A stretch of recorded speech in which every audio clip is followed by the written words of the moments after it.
अस्सलाम वालेकुम नादरीन, आप YouTube चैनल देख रहे हैं। मैं इमरान खान हूँ।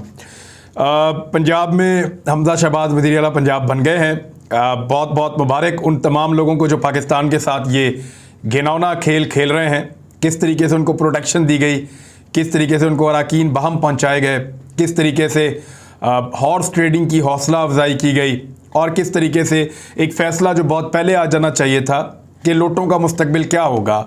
जो मुनरिफ अराकीन है जो अपनी पार्टी छोड़ते हैं, उनके बारे में गालिबन 1 महीना हो गया है। सदर पाकिस्तान जनाब आरिफ अलवी साहब ने एक रेफरेंस भिजवा रखा है अदालत में। बहुत सारे फ़ैसले हो गए, लेकिन उस रेफरेंस के ऊपर अब तक फ़ैसला सामने नहीं आया। अगर इन लोटों के मुस्तकबिल का फ़ैसला हो जाता और ये बता दिया जाता कि ये वोट डाल सकते हैं या नहीं डाल सकते और इनकी नाअहली की क्या सूरत हाल होगी, तो ऐसी सूरत में कभी भी आज ये मार धाड़, ये तशद्दुद, ये ना देखना पड़ता पाकिस्तान की आवाम को। लोग लोटे लेकर आए, सुबह उन्होंने अटैक कर दिया डिप्टी स्पीकर के ऊपर, उसको लोटे मारे, उसको वहाँ से घसीट के बाहर निकाला पुलिस ने। उसके बाद परवेज़ इलाही का बाजू तोड़ दिया शाम को। फिर इन्होंने वहाँ से बाइकआउट किया और बाइकआउट करने के बाद परवेज़ इलाही साहब तो दुआएं दे रहे थे, हाथ उठा उठा के दुआएं मांग रहे थे उनके खिलाफ। तो उसके बाद जो है वो हमजा शहबाज साहब को वज़ीर आला पंजाब मुंतखब कर लिया गया है। बाप पाकिस्तान का वज़ीर आज़म, बेटा पाकिस्तान का वज़ीर आला। जो लोग पाकिस्तान में ये घिनौना खेल खेलते हुए रिजीम चेंज के ऑपरेशन में ये तब्दीली लेकर आए हैं, उनका ये नया वर्ल्ड रिकॉर्ड बनाने के लिए बहुत बहुत शुक्रिया। पाकिस्तान का पूरी दुनिया में मजाक बनेगा। पाकिस्तान एक एटॉमिक पावर है, 7वां एटमी मुल्क है। पाकिस्तान दुनिया का 5वां बड़ा मुल्क है और वहाँ पे एक ऐसा घिनौना खेल खेला गया, एक ऐसा मजाक किया गया कि बाप वज़ीर आज़म और बेटा वज़ीर आला। और बाप और बेटा कौन है, ज़रा ये भी आप देखें। दोनों को ये पता ही नहीं चलता कि उनके अकाउंटों में अरबों रुपए कौन डालता है। दोनों को ये पता नहीं चलता कि उनके चपड़ासी के अकाउंट में 4 अरब रुपए कहाँ से आए। ये पता नहीं चलता कि उनके ड्राइवर, उनके स्टोर कीपर, उनके चौकीदार के अकाउंटों के अंदर अरबों रुपए, करोड़ों रुपए कहाँ से आ रहे हैं। ये वो दोनों बाप बेटा है। वज़ीर आज़म पाकिस्तान वो बना है जिसको अपने अकाउंटों और अपने कारोबार के बारे में कुछ पता नहीं है, वो मुल्क चलाने के लिए आ गया है। और वज़ीर आला पंजाब उसका वो वाला बेटा बना है सपूत, जिसको पता ही नहीं कि 25 अरब रुपया उसके और उसकी फैमिली के अकाउंट में कहाँ से आया। और वो ये कहता है कि पता नहीं, मैं तो अपने कामों में मसरूफ़ था, मुझे नहीं पता कि हमारे अकाउंटों में ये पैसा कहाँ से आ गया। बहरहाल ये सारी चीज़ें रिपोर्ट होती रही हैं, ज़्यादा आपको बताने की ज़रूरत नहीं है। लेकिन एक ऐसा बाप और बेटा, उनके ज़रिए से पाकिस्तान के सबसे बड़े सूबे और पाकिस्तान के वफाक को मजाक बनाने पर और ये घिनौना खेल खेलने पर रिजीम चेंज का जो लोग इसके मुताल्लिका हैं, उन तमाम को दिल की गहराइयों से बहुत बहुत मुबारकबाद। एक और चीज़, एक मुंतखब वज़ीर आज़म को, यानी जो वज़ीर आज़म पाकिस्तान था, उसके हाथ पाँव बांध कर उसको हॉर्स ट्रेडिंग के सामने बेबस करके फेंकने पर भी हम दिली मुबारकबाद पेश करते हैं। आधी रात को जो अदालतें लगी उन पे दिली मुबारकबाद।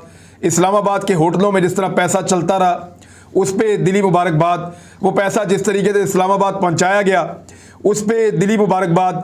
और फाइनली जो ऑपरेशन है वो मुकम्मल हो गया आज पंजाब के अंदर। जो वफाकी काबीना का नाम लिया जा रहा है, ज़रा वो भी मैं आपको बता देता हूँ। आज मुमकिन तौर पर हलफ उठा सकते थे कुछ लोग, लेकिन थोड़ा पड्डा पड़ गया है। लेकिन बाप वज़ीर आज़म बन गया, बेटा वज़ीर आला बन गया और अब वो अपनी कैबिनेट बनाएंगे। मोहसिन दावड़ को सैफरान का वज़ीर बनाने की खबरें आ रही हैं। ये जो वजारत होती है ना सैफरान, ये रियासती और सरहदी उमूर का वज़ीर होता है। यानी जो पाक अफ़गान सरहदी इलाके हैं, सरहद पे तो फ़ौजी ड्यूटी करते हैं ना।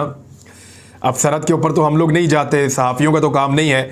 वज़ीर इत्तलात तो उसको लगाया नहीं, वज़ीर ख़जाना भी नहीं लगाया कि वो बैंकों को देखेगा, उसको लगाया वज़ीर सैफरान। अब तक की इतला के मुताबिक हो सकता है फैसला बदल जाए या पाक फ़ौज के अंदर को थोड़ा बहुत ये आए कि यार इसको क्यों किधर लगा रहे हैं आप। क्योंकि इसके बारे में DGISPR ने बताया था मोहसिन दावर के बारे में, जो कैबिनेट का हिस्सा बनने जा रहा है, कि ये PTM के वो लोग हैं जो बैरूनी एजेंडे पे काम करते हैं, जो बाहर से इमदाद लेते हैं, पाकिस्तान के दुश्मनों से ये फ़ंड वसूल करते हैं और पाकिस्तान के इदारों के ख़िलाफ़ ये प्रोपेगेंडा करते हैं। इनके कुछ लोग पाकिस्तान से बाहर भी बैठे हैं, वो भी पाकिस्तान के दुश्मन हैं और पाकिस्तान के खिलाफ प्रोपेगेंडा करते हैं। ये बात DGISPR और मौजूदा आर्मी चीफ जनाब जनरल कमर जावेद बाजवा साहब भी कर चुके हैं कि जो बाहर लोग बैठे हुए हैं और पाकिस्तान को और पाकिस्तान की अफवाज को और रियासत को जो बुरा भला कहते हैं, वो जो है वो उनके मकासद कभी पूरे नहीं होंगे, उन्होंने कहा था। लेकिन फिलहाल तो पूरे होते हुए नजर आ रहे हैं। मोहसिन दावड़ ये उस काबीना का हिस्सा है, उस हुकूमत का हिस्सा है। अली वजीर उस काबीना और उस हुकूमत का हिस्सा है जिसको अब बनाया गया है। ये लोग क्या नारा लगाते हैं, एक नारा आपको याद दिलाता हूं, लरो बर यू अफगान, लरो बर यू अफगान। ये नारा लगाते हैं, इसका मतलब है ऊपर भी अफगान है, नीचे भी अफगान है। ये कहते हैं कि अटक तक अफगानिस्तान है। ये खैबर पख्तूनख्वा का जो आपका पूरा सूबा है, वो ये कहते हैं इसका कोई वजूद नहीं है, थोड़ा सा इलाका छोड़ के ये सारा अफगानिस्तान का इलाका है और अफगानिस्तान अपने इस इलाके को वापस ले लेगा।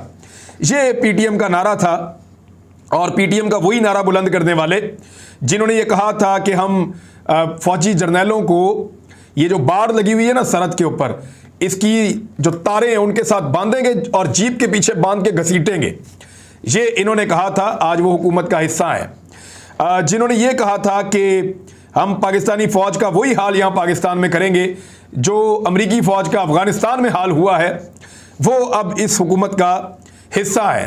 पूरे मुल्क की मंजी ठोक दी जो तब्दीली लाई गई है इस मुल्क के अंदर, तो बहुत बहुत मुबारकबाद। हमारे फौजी जवानों के दिल दुख रहे होंगे, हमारे फौजी क़यादत के भी दिल दुख रहे होंगे जिस तरह के हालात का सामना है, लेकिन वो अपने आप को सियासत से दूर रखना चाहते हैं और उन्होंने ये फैसला किया है कि वो सियासत में किसी किस्म का कोई किरदार अदा नहीं करेंगे। अगर तो मुनरिफ अरकान के खिलाफ आज फैसला दे देती है ना अदलिया और वो ये कहती है कि इनका वोट नहीं है, तो 26 लोग फारग होते हैं सूबाई असम्बली से पंजाब की। 26 मुनरिफ अरकान के वोटों से बना हमजा शहबाज वज़ीर आला पंजाब। सादा अक्सरियत नहीं है उसके पास, यानी अगर इन 26 को निकाल दे तो 171 बाकी रह जाते हैं।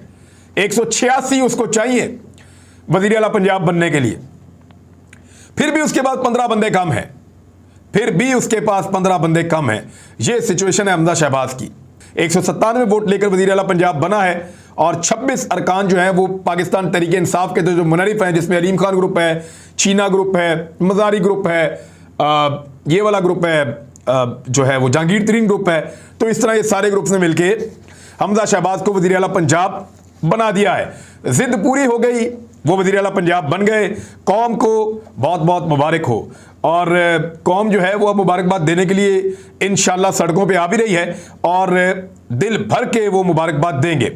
नए वज़ीर आज़म की हालत आप चेक करें, जिसको वज़ीर आज़म बनाया गया तजर्बाती तौर पर, उसने 4 फैसले ऐसे किए आते ही कि चारों के ऊपर रिवर्स गियर लग गया।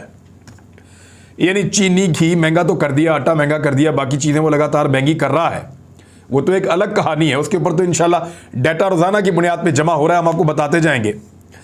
लेकिन तनख्वाहों में उसने इजाफे का ऐलान किया, बड़ा जज्बाती होकर सीना ठोक कर आया, जी मैं तनख्वाहों में इजाफा कर रहा हूँ, इंपोर्टेड वज़ीर आज़म, और वो इजाफा वापस हो गया। पेंशन में इजाफा किया, बड़ी बड़क मारी थी कि पेंशन में भी इजाफा कर रहे हैं, वो वापस हो गई। यू टर्न हो गए 2। तीसरा, पेट्रोलियम मसनूआत की कीमतें इन्होंने कहा था जी हम कम करेंगे, लेकिन जैसे ही हुकूमत में आए इन्होंने कहा जी हम ज़्यादा करेंगे। ना ज़्यादा कर सके ना कम कर सके, कम करने की तो औकात नहीं है और ज़्यादा करने की हिम्मत नहीं है। वो जो इमरान खान कर गया वहीं पे रुके हुए हैं। तो ये तीसरा यू टर्न ये हो गया। चौथा, इन्होंने ऐलान किया आते ही कि जी बड़ा स्पीड है मेरी, मैं शहबाज स्पीड हूँ और बड़ा काम करता हूँ, तो ये है तो वो है। पूरी दुनिया में हफ्ते में 2 छुट्टियाँ होती हैं, इधर आकर जनाब ने हफ्ते में 1 छुट्टी ख़त्म कर दी। और ये छुट्टी जो है वो इनके बड़े भाई के दौर में भी होती थी, जब ये वज़ीर आला पंजाब थे तब भी होती थी। ये भी बड़क मारी है कि जनाब मैं 1 छुट्टी ख़त्म कर रहा हूँ, पता नहीं मैं कितना काम करने लगा हूँ। ऐसी अगर उन्होंने लितरॉल की है ना कि फौरी तौर पर वो छुट्टी का ऐलान जो है वो भी वापस, और अब ईद के बाद नॉर्मल हफ्ते और एतवार की छुट्टी हुआ करेगी। जो अब तक की इतलात आ रही हैं उसके मुताबिक अगर एक अदालत का फैसला आ जाता तो मुनरिफ अरकान इस तरह ना करते, ऐसे पाकिस्तान के अंदर मंडियां ना लगती, ऐसे पाकिस्तान के अंदर हॉर्स ट्रेडिंग ना होती, बहुत सारी चीज़ें क्लियर हो जाती, चाहे हक में आ जाता चाहे खिलाफ आ जाता, लेकिन अदालत का एक फैसला तो आ जाता। कम से कम दिल में जो कसक है लोगों के, या दिल के अंदर लोगों के जो एक चुभन है या एक खलिश है कि यार शायद अदालत कोई इंसाफ दे देती हमें और पाकिस्तान के अंदर ये मकरूह खेल ना होता हॉर्स ट्रेडिंग का, तो वो तो निकल जाता, कम से कम वो गलतफहमी तो दूर हो जाती। उधर पाकिस्तान पीपल्स पार्टी ने इनकार कर दिया है वजारतों का हिस्सा बनने से। आसिफ अली जरदारी ने कहा कि शायद हम वज़ीर ना बने। मेरी इतला के मुताबिक अब तक 30 रुकनी वफाकी काबीना जो है वो कन्फर्म हुई है। 13 वज़ीर जो हैं वो PMLN के होंगे, पीपल्स पार्टी के 10 वज़रा होंगे और फिर MQM और बाकी जमातें 30 पहले हलफ उठाएंगे और फिर दूसरे मरहले में मजीद भी हलफ उठाएंगे। अब पाकिस्तान पीपल्स पार्टी ने 2 वजारतें मांग ली हैं बड़ी इंपॉर्टेंट। स्पीकर तो उन्होंने अपना बनवा लिया। जो 2 वजारतें उन्होंने मांगी उनमें एक वजारत दाखिला है और एक वजारत खारजा है और एक वजारत कानून है। 3 मांगी सारी। वजारत दाखिला भी मांग ली, वजारत खारजा भी मांग ली, वजारत कानून भी मांग ली। पीपल्स पार्टी ने कहा जी मौजें लेनी है तो फिर पूरी लेनी चाहिए। उधर PMLN जो है वो ये सोच रही है कि इनके साथ इत्तेहाद बना के तो अपनी परमानेंट ही अपनी जो है वो पार्टी की सियासत ख़त्म करने के चक्कर में वो पड़ तो नहीं गए। अब वहाँ पे ये असेसमेंट शुरू हो गई है। लेकिन इस वक्त उन्हें इक़्तिदार नज़र आ रहा है और इक़्तिदार से निकलते हैं तो जेल नज़र आ रही है। तो बहुत सारी चीज़ें उन्हें हैंडल करनी है। अफसरान के तबादले धड़ाधड़ हो रहे हैं, तकर्रियाँ धड़ाधड़ हो रही हैं। कुछ भी करके शहबाज शरीफ साहब अपने केसेस के ऊपर असरअंदाज होके ये माहौल बनाना चाहते हैं अगले इलेक्शन तक कि दोबारा उनको गिरफ्तार ना किया जा सके। पाकिस्तान पीपल्स पार्टी ने एक और भी बात की है। उन्होंने अगले इंतखाबात की तैयारियां शुरू कर दी हैं और उन्होंने ये कहा कि आप दरखास्तें जमा करवाएं। दरखास्तें तलब कर ली हैं जो सूबाई और कौमी असम्बली के इलेक्शन लड़ना चाहता है जनरल इलेक्शन में।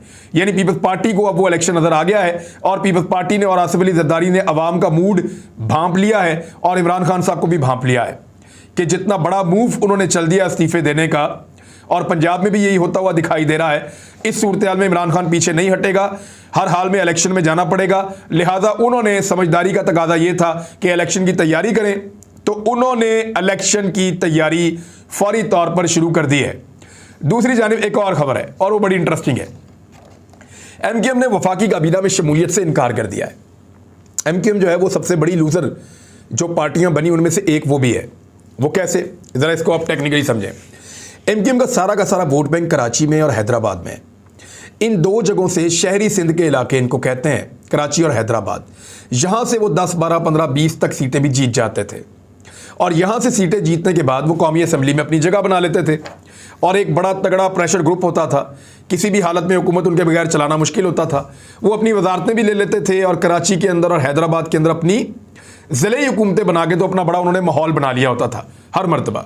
इस मरतबा क्या हुआ कि हैदराबाद और कराची की आवाम ने बड़ा खौफनाक रिएक्शन दिया है।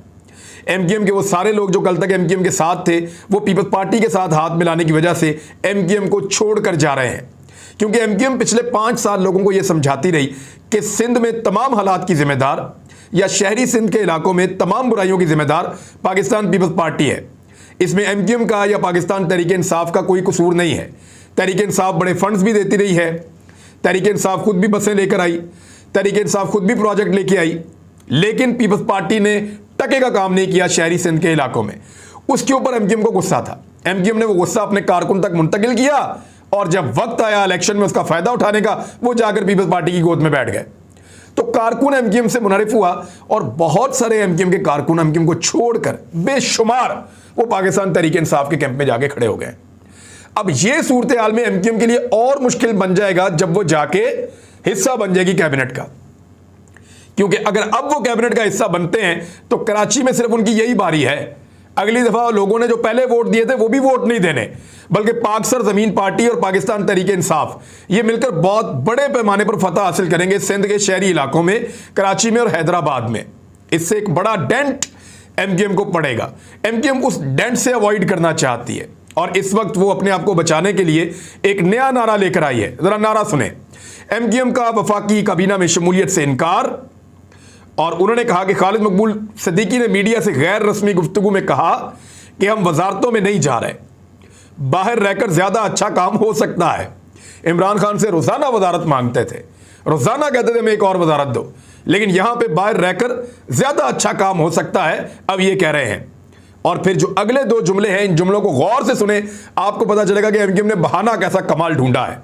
खुद ला के उसके बाप को बिठाया पहले वजारत उज़्मा पे, फिर उसके बेटे को सपोर्ट किया, उसको बिठाया वजारत आला पे, और अब गिला करते हैं। क्या इन्हें पहले दिन नहीं पता था कि पंजाब में वजारत आला के लिए हमजा शहबाज उम्मीदवार है? क्या इन्हें पहले दिन नहीं पता था कि वफाक में वजारत उज़्मा के लिए जो है वो शहबाज शरीफ उम्मीदवार है? पहले दिन से MQM को पता था। लेकिन अब जरा बहाना सुने, 2 जुमले खालिद मकबूल सिद्दीकी के मैं आपके सामने रखने वाला हूं। पहला जुमला, ये हकीकी जमहूरियत नहीं है। दूसरा जुमला, यहां पर खानदान को नहीं अवाम को बैठना चाहिए। यह ले। अब ये बहाना बनाया है जनाब कि हम इस हुकूमत का हिस्सा इसलिए नहीं बन रहे या कैबिनेट का हलफ इसलिए नहीं ले रहे क्योंकि उनको पता है काबीना 2 महीने की है। ये अभी इमरान खान इनको नथ डाल देगा, इनको इलेक्शन में जाना पड़ जाएगा, बेड़ा गर्क हो जाएगा सारी सियासत का। लिहाजा वो काबीना में जाने से कतरा रहे हैं और शहबाज शरीफ साहब के गले में सब ने मिलकर घंटी डाल दी है। तो अब शहबाज शरीफ साहब को वो ढोल बजाना पड़ेगा जो उनको बजाना भी नहीं आता, क्योंकि 4 फैसले करके तो उन्होंने वापस ले लिए हैं, हालात उनके कंट्रोल में नहीं आ रहे हैं और ये हकीकी जमहूरियत नहीं है। यहां पर खानदानों को नहीं, अवाम को बैठना चाहिए। तो क्या पहले नजर नहीं आ रहा था कि बाप उधर आ रहा है और बेटा वहां पे आ रहा है? तब तो आप उसकी सपोर्ट कर रहे थे। एक्चुअली अब आपको नजर आ रहा है कि पब्लिक आपके खिलाफ खड़ी हो गई है। अब आपको नजर आ रहा है कि इमरान खान इस सिस्टम को नहीं चलने देगा, 2 महीने के अंदर इलेक्शन में जाना पड़ेगा। और ये इंफॉर्मेशन मैं खुद नहीं दे रहा, बड़ी इंपॉर्टेंट जगह से सुन के आया हूं। 2 महीने में इलेक्शन की तैयारी करना है सब लोग। पीपल्स पार्टी ने बिला वजह आज दरखास्तें तलब नहीं की। अब तक के लिए इतनी, अपना ख्याल रखिएगा, अपने चैनल का भी। अल्लाह हाफिज़।